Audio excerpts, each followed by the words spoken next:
Tales from the Dawn, in pursuit of knowledge.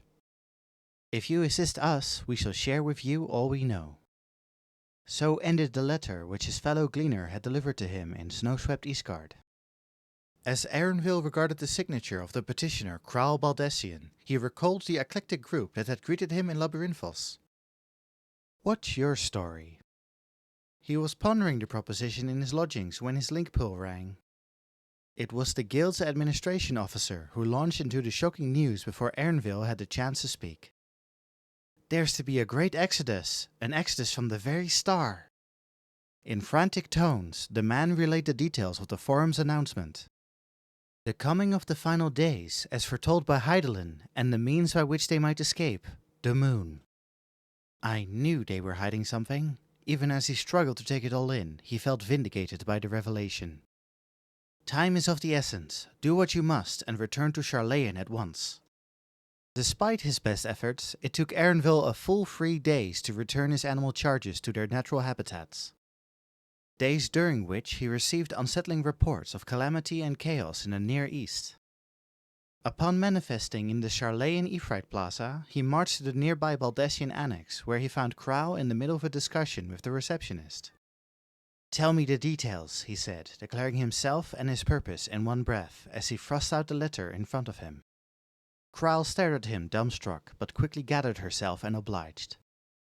And what a fantastic tale it was! The Scions of the Seventh Dawn had uncovered not only the true history of the star, but the cause of the final days, and now they sought to forestall them, that all might be saved. Erenville had always endeavored to cultivate a broader knowledge of the world, both for his work and for himself. He had of course heard about the Scions, their renowned champion not least of all. He had not, however, expected to send said champion on an errand to round up runaway marmots, nor to encounter them again shortly thereafter in the form of a toad. So this is how adventurers amuse themselves. But to now be privy to the Scions' knowledge and their purpose, he couldn't help but feel the smallness of his own. Even within the limited scope of his experiences, there seemed to be no end to the star's mysteries. Kral's dizzying account made it plain that he hadn't even scratched the surface, and it pained him to imagine all those secrets left behind, never to see the light of day. All those stories forever untold. "Tell me how I can help." The earnest plea tumbled from his mouth. Kral's expression softened, and she proceeded to explain the role the Scions would have the Gleaner's Guildship play in the preparations for the maiden journey of Charlayan's first starship. The grand plan was swiftly set into motion. Employing their vast networks, Erenville and his fellow Gleaners secured a large part of the manpower needed to enhance the vessel's ether burner. Those who answered the call assembled at Scholar's Harbor before transporting supplies to the central circuit. There they labored under the forum's watchful eye to complete the massive ark that would fly to the very edge of the universe. As the work entered the final stages, while the Loperitz's hyperhopper was brought in, the specimens that had previously been loaded onto the ark needed to be removed. Aided by the staff of Labyrinthos and members of the Ilspart contingent, the Gleaners tended to the arduous task, bearing load after load from Falmazine to the Archeon. Though Erenville was no stranger to heavy lifting, the sheer quantity of cargo soon left his muscles and joints screaming in protest. He had delivered another crate to the lift and was vainly trying to stretch out the kinks in his back when a weary voice called out to him. "Pardon me, old boy." The young Ellison was clad in Isgardian mail, and the gold trim of his collar marked him as a member of House Fortams. The smirk narrowed it down further. He was bickering with that pirate at the harbor like they were old lovers. "I'm supposed to take this package to Cockle's Forge, but I fear I'm hopelessly lost. Would you be so kind as to direct me?" "Cockles, you say? In that case you need to—" Erenville began before thinking better of it. "Actually, I'll just deliver it." "Truly, you are too kind. A veritable saint. My heartfelt thanks." His face beaming, the lad surrendered the package to Erenville. No sooner were his hands free than he placed them on his waist and arched backwards, groaning in relief. Erenville felt a tinge of guilt when he gestured to the nearby mountain of crates. "While I see to your package, mind taking care of this in my stead." The color drained from the lad's face as the enormity of his fresh burden sunk in. He slumped forward in defeat, groaning again for an altogether different reason. Fury take me! Had I known how hard this would be, I would have asked the dragons for help. That was an option? The war between man and dragon had ended, Erenville knew, but had relations already become so amicable that they would labor side by side? He considered asking about it, out of a professional and personal interest, but ultimately bit his tongue. His aversion to overly familiar individuals aside, there would be no future opportunities to engage with the Vanians should they fail to complete the arc. A brisk walk saw him to the forge, where enhancements were being carried out on the ether burner. The air was thick with the clanging of hammers and the chatter of engineers, punctuated by the barked orders of Cockle Dankle. Erenville handed the package to the first person who spared him a glance. As he watched it borne away, his eyes fell upon a yellow bird-like creature coming from the other direction. In the course of recruiting collaborators for the great project, Erenville had learned that it was a member of Garland Ironworks, whatever it is. Though he had been curious to know more, he hadn't found the right moment to ask. But if not now, then when? The creature was accompanied by a Lalafellan engineer. Wedge, was it?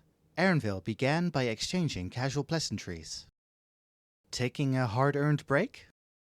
No rest for the righteous, as the chief would say. The three of us are off on an errand, Wedge turned to the feathered enigma. Isn't that right, Alpha? So that's its name. But who makes three? The diminutive beetle-like machina at Alpha's heel was an altogether different mystery. Some manner of toy? Certainly doesn't appear designed for bearing cargo. Forgive me, but I've been wondering, what is Alpha exactly? Why, he's a member of the Ironworks. Ah, what I meant was, what manner of creature is he? A chocobo, of course. What else could he be? Chocobos were a common sight across the three great continents, having been domesticated long ago. There existed several major breeds, and Erenville could readily identify all of them. Apparently not. In all his years, he had never encountered a variety like this, either in the wild or in a tome. His brow furrowed, and in response, Alpha gave Erenville an archetypal "Queh!" He does sound like a chocobo, I suppose, Erenville conceded. He was trying to think of another question when the little machina suddenly rammed Wedge's leg, causing the engineer to jump with a start. "Ack, the chief," he blurted out, having been painfully reminded of his responsibilities. "We need to get going, I'm afraid, but it was nice talking to you." And with that, Wedge hurried off, with Alpha flapping and the machina clanking along behind him, leaving the bewildered Erenville alone with his thoughts. As he watched the last of Alpha's plumage disappear from sight, he found himself unsatisfied. There must be an incredible story there. It couldn't be ruled out that Alpha was an undescribed species. He himself had captured more than a few in his time. There were academics who were tasked with studying, classifying, and then naming such specimens, and they could doubtless do the same for Alpha. But to what end? The Science's discoveries were a stark reminder that truth has never been the province of a select few. Certainly not the Forum, nor was the future set in stone, as the end of the 1,000-year war between man and dragon demonstrated. Elementary and obvious conclusions, perhaps, yet they conspired to make him wax philosophical. How does one identify the unknown, and at what point does it become the known? Think, keep thinking, and you will find your answers, your tale. A passing engineer brushed against his shoulder, pulling Erenville out of his reverie. As the faces of those around him came into focus, he felt a newfound appreciation for their individuality. The cryptic yet colorful snatches of overt conversations amidst the vivid landscape that suddenly stood out in sharp relief. There's so little I know, so much I've yet to learn. The Scions must triumph, and he would do his part to make it so. With one last stretch and a deep breath, he moved on. The mountain isn't going to move itself. Work on the Ark continued at a breakneck pace, as if the busiest months of the year had been condensed into a week. The Loporrits scrambled to and fro, picking their way between porters as they imparted their knowledge to attentive Charlean scholars. Careful urgency was the order of the day, and even members of the Forum could be seen moving with uncharacteristic haste as they oversaw the efforts. Cockle's forge remained a source of boisterous commotion, with its master bellowing orders in an ever hoarser voice. Ironworks engineers were present in Falmazine at all hours, toiling beside Hannish alchemists. Keeping this massive workforce fed were family members and servants and the staff of the Last Stand, who prepared meals in bulk with ingredients sourced from Mariel Agronomics and the Mitato. Nary a moment passed when coffee, chai, and nutritional supplements weren't being distributed. Blankets were set aside for those who needed rest, and weary workers gently laid them over their slumbering peers. Eventually, the downpour subsided to a drizzle, and the gleaners began finding themselves free. By the time Ernville had made his last delivery, more than half his colleagues were idle. Nevertheless, they remained in Labyrinthos, ready to answer the call at a moment's notice. Until one day, when the ringing of a bell echoed throughout the artificial sky, when from the scattered amplification devices a crackling voice began to speak. "Attention everyone, this is Fortuneau Levelieux." Hands halted their work and feet froze in their tracks. As all listened intently, Fortuneau thanked them for their tireless labors and many sacrifices. The Ark's systems were undergoing inspection, he continued, and the city held its breath, uncertain whether this announcement would be cause for celebration or disappointment. But the vessel itself stands completed. The stars are now within our reach. Labyrinthos erupted into a chorus of cheers. Some laughed, some wept, some shook hands, while others embraced. In their shared triumph, every soul rejoiced in their own way. Ernville, for his part, only sighed in relief. To some, he may have even appeared indifferent, but the warmth that filled his breast was no less invigorating. "We did it!" With all his heart, he prayed that their hopes would reach the distant stars and deliver their own unto the morrow. And sometimes wishes come true.